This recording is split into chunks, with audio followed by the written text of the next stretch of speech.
Hello there. What is going on, everyone? We have ourselves a weekend that's kicking in right about now, which is certainly exciting. And I feel I'm fading into the force. I'm becoming a force ghost. Can you feel that? I know I gotta pull myself back in. Pull. There it is. There it is. All right. Oh no, it's slipping away. Slipping away one more time. Get your questions before I fade away. Live Q&A. Get your questions before I fade away. Wait, no, I'm coming back. I can feel it. Marty corrected the timeline. Great Scott. All right. Anyway, that's enough silliness. Got some priority mail. Gen Con stuff.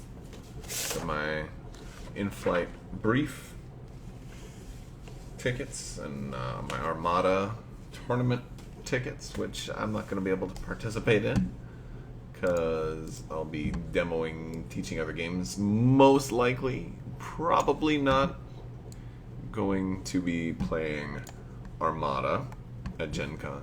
Well, maybe a little bit. I'm going to bring some stuff. I'm hoping to get like a game or two in on the evenings and kind of, like ad hoc, pickup game, which would be fun. And a lot of this also has to do with what comes out. Like if we get early release stuff, if we have a Super Star Destroyer early release, then that will be really, really cool. But yes, so also got a new game to test out that is going up on Kickstarter soon called Pangea. So that is really cool. This is actually a really interesting looking game too. I have not played it yet, but it's you can check it out a little bit on Board Game Geek. There's not a whole lot of information out there. There's not very many copies in the United States right now, but I have like one of the 4 or 5 I think that were sent out for reviewers.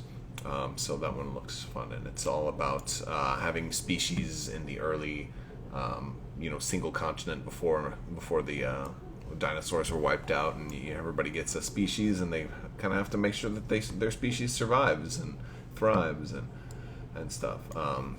So that's exciting. And then X-Wing Wave 4 stuff is still not coming out until July 11th.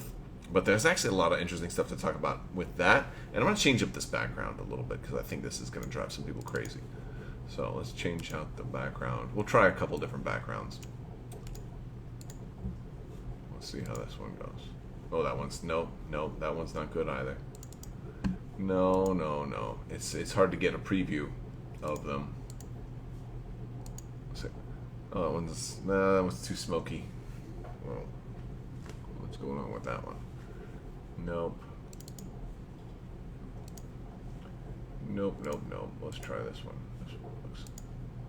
Whoa. All right, that'll work. We'll go with that one for now. But yes, so yeah, X-Wing Wave 4, Barnes & Noble has it. They're like the only retailer that has it. I've taken a little flack from some local people saying, "Hey man, why are you buying from Barnes & Noble? You should support your local friendly local game store." I'm like, well, I absolutely will support my local game store, but they don't have this. They're not going to have this for almost a month.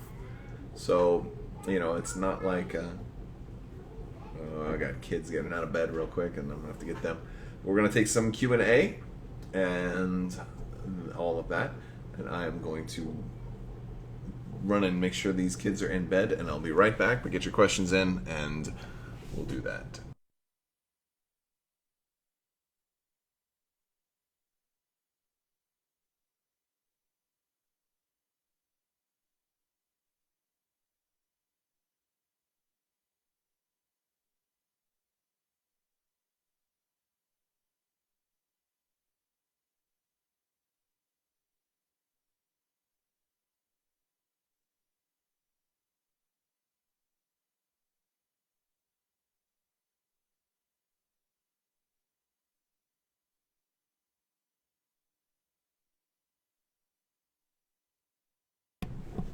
All right, I am back now. We're going to go ahead and talk about some of this stuff. So one of the questions I've got a lot in the comments and some of the videos is, when are you doing the Millennium Falcon? When are you doing this ship from Wave 4, that ship from Wave 4? I've been kind of spacing them out because sometimes when a whole new wave comes out, if I put everything up in like one day, a lot of stuff gets missed because some people will only see like my most recent video, or if I've got too many in a row, it'll get it gets kind of passed up. So I'm spreading them out a little bit. Also, I haven't done them all at the same time because I've been pretty busy and it's a lot of stuff to kind of process and upload.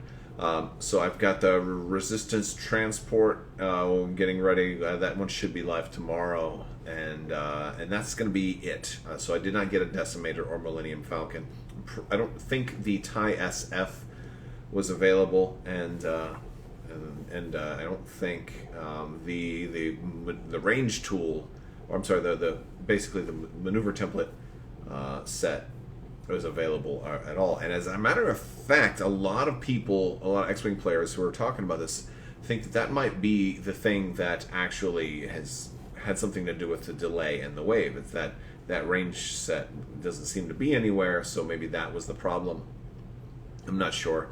They're not going to really kind of talk about that sort of thing, like whatever it was that slowed it down, but definitely seems like Barnes & Noble didn't get the memo because I ordered mine online, only to find out that they did have them here at my local Barnes & Noble. They were just in the back room, and then somebody else managed to get them. So I didn't pick up everything. I figured, like, with the Falcon and the Decimator, I didn't think there was anything new on those, so I just figured I'd get those maybe in the future from my local game store. I'm trying to split. I don't want to give Barnes & Noble all of my money. They already got a lot of my money. But I want to give my local stores some of my money as well. So I'm kind of spreading out. We'll look at the Decimator and the Falcon another time, or the TIE SF another time, I suppose. So I don't have those coming up right now. So that should answer that question. But another thing too is it's just like it's expensive to buy a whole lot of stuff, and I had to pay shipping too. So I had to pay like an extra $30 or $40 for shipping, which was rough. Kind of rough. It's a rough time because I just had to get a big certification at work too, and that cost me like $350 and stuff. So I'm going to be a little tight right now. All right, so let's see. I've got. I'm going to go through some of the questions from a lot of the other comments from previous videos first, and I will get to the ones in chat. Another thing too. I don't know if a lot of you guys noticed, there's a couple of ways that you can support the channel instead of just Patreon. There's been a t-shirt sale. T-shirts are like, now there's some in the links right below the video, but there's also another link with a whole separate shop. It's a lot of the same stuff. I think that one's on sale right now. I don't know how much longer I'm going to have the t-shirt shop for, though. I'm working on some different designs, and so that's going on. But there's also the channel, like, become a member of the channel thing, and that's kind of a new thing, because there's like, it's weird the way they have it done. Like, I set this up, and it's like a $5 a month thing. I don't get all of it. YouTube like takes half of that, so that's not really the best way to support it. But if you just want everything logged in through the same account, that's fine. Some people don't like Patreon. Patreon is definitely the better way, because Patreon, the creators get most of their earnings, and like Patreon I think only keeps like 5 or 10%. They keep very little, whereas Google tends to take half. So any super chats or channel memberships that come in, just know that like 48% of that goes to Google. So I mean, I still appreciate it. I absolutely do.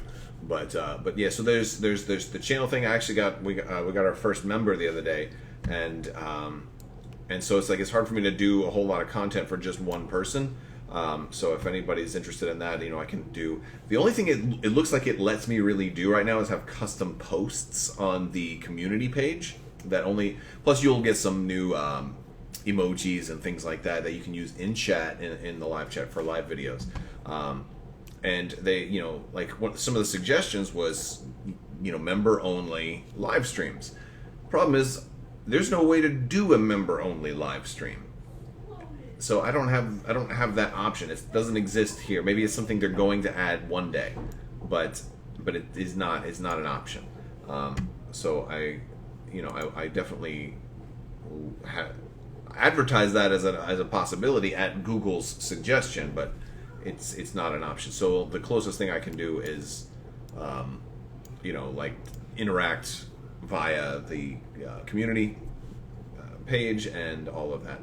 But Patreon's probably the better option. There's a custom Discord channel for patrons. Patrons can like make special requests if they want, you know, specific videos and things like that, depending on your tier. But a lot of the patrons out there are really just doing it to support the channel, and I definitely appreciate it. Plus, I put the credits at the end of each video, and then so that's kind of a thing. So a lot of people have been asking about Armada, so there's some questions about Armada, and we're going to kind of jump into those. You think they will announce new ships for Armada at Gen Con? I do. I absolutely do. I think they've talked about them long enough. What I don't think we're going to get at Gen Con is a detailed Clone Wars preview. I don't think we're going to get that. I think we might get, at best, a little, like a tease, a slight tease of the Clone Wars. But I think for Armada, I think we're definitely going to get that next wave, like a full tease, a full preview of it. I don't think it'll be on sale yet, but if they did, I'd be blown away. But yeah, I definitely think that. I actually did a whole video talking about that. I think there's a pretty good chance that they could do some crossover with certain ships that are also going to show up in the Clone Wars. That would like be a good segue into the Clone Wars. So like the Venator would be a good one. Acclamator was actually in Alphabet Squadron. So that's kind of cool. I mean, there's still an Acclamator in Rebel service post Return of the Jedi, which is interesting. However, it's still not iconic enough to, I don't know if it'll make it into Armada or not, but that's kind of cool. You know, I know a lot of people are wanting a Starhawk. I definitely would love to see that. There's a whole lot of predictions. I was really hoping for the Carrion Spike and the Dornian gunship, but I don't think those are coming because they said these next two ships are going to be sizable ships, and I just don't know if that's the case. A Lucre Hulk would be really cool, but again, I think those Clone Wars specific things will probably wait for the Clone Wars. A cool thing to do was once the Clone Wars comes out, if they do like a Venator, well, I don't know why I'm putting that in quotation. If they do a Republic Venator, if they also announced an Imperial Venator at the same time, this way they can just print, you know, 1 million Venators and then cut them in half and make half gray for Empire and red and white for the Republic or whatever. You know, it's like that would be pretty cool. Like, I would like that. But I don't know. But that would be a kind of a cool thing. Yeah, FFG is failing local game stores by giving a whole chain access to something first. I don't know how much stock Barnes & Noble got of that. It sounds like my local store got 2 each of everything, and I think that's all they get. So I don't know if everybody's really going to be able to get all the stuff that they want. And I don't think FFG deliberately gave them that chain, or that like, I don't think it was an exclusive to Barnes & Noble. I think what happened in that case is Barnes & Noble didn't get the memo that the release date was changed, or either that or somebody at FFG didn't send the memo to Barnes & Noble or something, because originally the release date was June 6th. And I've heard from some sources that before that the release date was actually the end of May, and then it got pushed back to June 6th. Because I guess somebody said Barnes & Noble, or at least one Barnes & Noble told them they've had it available since May. And I think people just weren't looking, and so didn't notice right away. But yeah, so like, I got it on the website. I don't know how much the website has. Heck, you know what? I'm gonna go there and check right now. We're gonna go see if they have any of this stuff up for sale.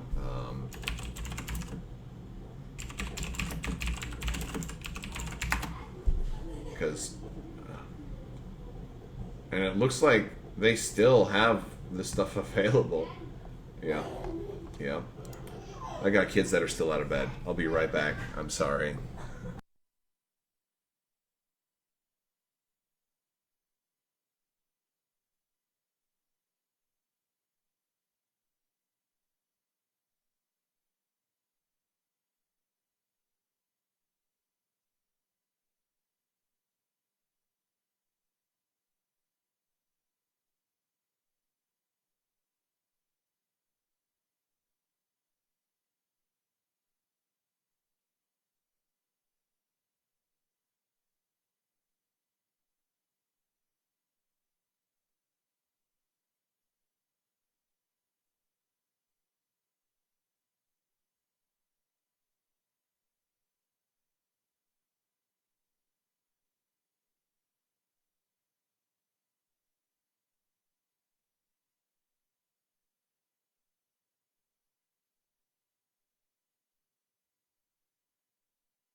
All right, we're back one more time. Lots of interruptions tonight. That's what happens when you try to do live stuff. Kids are crazy. I've got three. Some people have more than that. They're nuts. They won't let you be. You don't really get an off switch. I don't know. Yeah. So I apologize for that. Thank you for bearing with me. But yeah, it does look like Barnes and Noble still has online stock, so people can still order from Barnes and Noble. That's crazy. No discounts there, though. I guess there are some discounts. All right. Let's see. Would you recommend 2 core sets for the Battlestar Galactica Starship Battles game, or is one set good enough for 2 people to have some cool? One set is good enough. I mean, you're getting a good amount of stuff, and there's new things coming out for the Battlestar Galactica Starship Battles game. There's new stuff coming out, so I would only say go with 2 core sets if there were no other expansions that were coming out. But since there's so many other expansions coming out, I think you definitely want to leave room for other ships and a ship variety. I'm not going to be able to do this. Nobody will go to bed, so I think it's going to be... Hold on, one last time.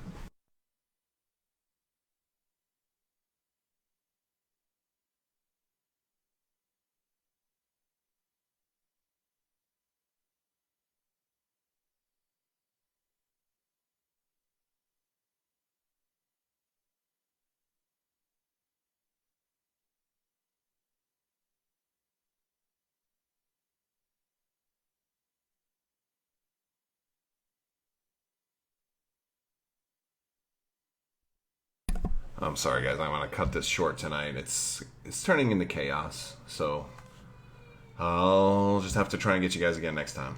All right. Well, have a good weekend. Thanks so much for watching.